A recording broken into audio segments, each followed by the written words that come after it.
No one is safe in Chicago, and the trade market is heating up. Rumors are swirling all over the city about a potential trade that could shake up the team's core. Yep, you heard that right. A key member of the offensive line might be on the chopping block, and signs are pointing to the team being more than willing to eat some of his salary to make it happen. What does this mean for the team's future? Don't go anywhere, because the next few days could be crucial. And if you're looking for the truth, stick around till the end. But that's not all. A standout running back has been nominated for a prestigious honor that pays tribute to our military heroes. This player doesn't just shine on the field, he's also dedicated to the military community, donating tickets for veterans' families to attend games. You don't see that kind of commitment every day. Could this player become the fourth in franchise history to receive such a prestigious award? The answer will surprise you, so don't miss out. And as the team gears up to face the Cardinals, there's some good and bad news on the injury front. One part of the secondary is on the mend, while the offensive line is losing a key starter. How will this impact the team's performance in the upcoming game? The uncertainty is palpable, and critical decisions are looming. Don't forget to stick around till the end to find out what's in store for the team and the key players who could turn the game around. And make sure to hit that like button and subscribe so you don't miss any of the action. Let's get straight to the point. Today we have some sizzling news making waves in the Chicago Bears world. Nate Davis's name is back in the trade rumor mill. I'll tell you this, if you've been paying attention, you've noticed the heat is rising before the NFL trade deadline on November 5th. So what's really going on with Davis? Let me break it down for you. The NFL has been keeping a close eye on Davis. And it's not by coincidence. Journalist Josina Anderson has revealed that the Bears' offensive lineman is being mentioned in trade discussions. Now, I ask you, what does this mean for the future of Chicago's offensive line? Davis, who came to the franchise as a big signing, has been a major disappointment since arriving in 2023. This isn't just some random rumor. It's a clear sign that the organization might be ready for a drastic turnaround. And you know what's even more telling? The Bears are willing to eat part of Davis's salary, which is around $8 million, to facilitate his trade. This is a strategy you don't see every day. I think it shows the urgency from management to offload a player who hasn't met expectations. When a team is ready to do that, they're practically shouting from the rooftops that the relationship isn't working and it's time for both sides to part ways. Are the Bears really that desperate? Now the question is, would this be a smart move? If Davis is traded, it could bring significant relief in the locker room and open up opportunities for new players. However, let me tell you this. The Chicago offensive line is already dealing with multiple injuries.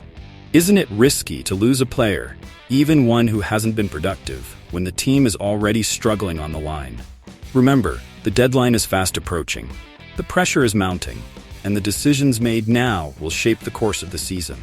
Are the Bears truly willing to make this risky move, or are they just trying to drum up attention to see what offers might come in? What's undeniable is that this is a critical moment for the Bears. The possibility of Nate Davis moving could indicate that the franchise is ready to rebuild. It's also worth considering that this could pave the way for new players who might fit better into the team's philosophy. So I ask you fans, do you really believe trading Nate Davis is the way to go? Let's cut to the chase, Chicago Bears fans. Today, I've got some news that goes beyond the field and really hits home. What if I told you that one of our own Bears, running back Travis Homer, is about to receive a very special recognition for his dedication to our heroes? That's right. The Bears organization has nominated Homer for the prestigious Salute to Service Award 2024. Now let me ask you, how impressive is this for a player who not only dedicates himself to his team, but also to serving those who have served our country? Travis Homer isn't just another player on the roster. He's a shining example of commitment and respect. Did you know he comes from a family with a remarkable military background? His dad and grandpa served in the U.S. Armed Forces, and he currently has 2 cousins in the Navy. I think this speaks volumes about his character and values. How many players are willing to use their platform to make a meaningful difference in the lives of others? That's what sets Homer apart. As part of his commitment, Homer has been purchasing and donating tickets to every home game for military families to through the Tragedy Assistance Program for survivors. This program is vital for helping those who are dealing with the loss of a loved one in military service. Now, let me tell you, this isn't just a selfless act. It's a testament to how sports can impact the community.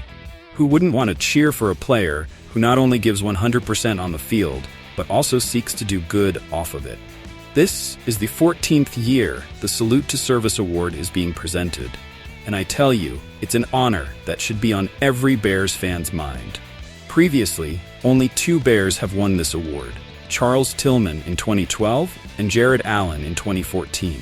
And now, Travis Homer could be the 3rd. What does this mean for the team's history and for the military community that has always supported the Bears? Now, here's where you, as fans, can take action. From now until November 30, you can vote for your favorite nominee at nfl.com/salutefanvote. I ask you, are you ready to make the Bears' voice heard even louder? Every vote counts, and in the end, the winner will receive an incredible honor at the NFL Honors Ceremony in February. And let's not forget that the sponsor, USAA, will donate $25,000 in honor of the winner to support organizations across all military branches, plus a match contribution to a charity of their choice. So what are you waiting for?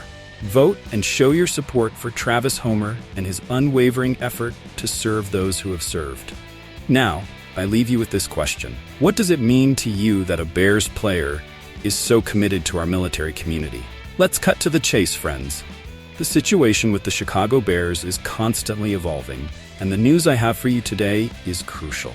Are you ready to hear what's happening with our team? Here it goes. First, let's talk about the health of our secondary. Kyler Gordon, our slot cornerback, could be back in action this week. After missing the last game due to that thigh issue he suffered in London against the Jaguars, he participated in his first limited practice today. What a relief. But now I ask you, will his return be enough to strengthen our defense? I believe it will, but we also need to keep in mind that Jaquan Brisker is still out with a concussion. And that's not all. The news gets a bit more complicated. Here comes the real blow. Braxton Jones, our starting left tackle, will miss Sunday's game against the Cardinals due to a knee injury. What does this mean for our offensive line? Under normal circumstances, we'd expect Kieran Agaji to step in. But guess what? He's also out with a calf injury. So what options do we have? This is where things get intriguing. Larry Borom is on the injured reserve list but has been practicing hard this week. He's an option. But here's the key. Can Borom truly be ready to jump into such an important game after being sidelined all season? And let's not forget Matt Pryor, who could be another option.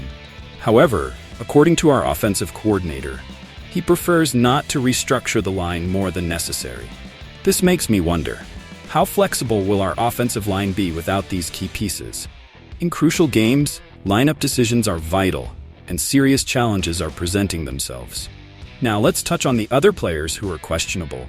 Tevin Jenkins is also in doubt after returning from a knee injury, and the same goes for Montez Sweat, who didn't practice today due to a shin injury. Are we seeing a potential weakness in both our defense and offense at the same time? I'll tell you this. If we want any chance against the Cardinals, we need these stars to recover quickly and contribute. Now, let's address something we can't ignore, the pressure on the passer. I've noticed that, despite the talent on the team, the Bears don't seem to be active players in the external passer trade market. What's going on here? With all this at stake, I'd love to know your thoughts on the team's strategy for facing these challenges. Should they seek more reinforcements on the line, or trust in the chemistry they're developing? Hey, Chicago Bears fans. Today we've delved into some crucial decisions that could shape the future of our team. Now I want to ask you, do you really think trading Nate Davis is the way to go? Your opinion is vital for understanding how we can improve. Also, I'm curious what it means to you that a Bears player is so dedicated to our military community. This kind of commitment not only reflects the character of our team, but also our connection to the city and its heroes. And finally, here's my question for you, Bears fans. Do you trust that our offensive line and secondary will hold strong in this critical matchup? The answer to this question could be key to the team's success. If you're passionate about these discussions and want to be part of our fan family, subscribe to the channel. Join us every step of the way and be part of this community that lives and breathes Chicago Bears. Your voice matters, and we're eager to hear from you. And remember, go Bears!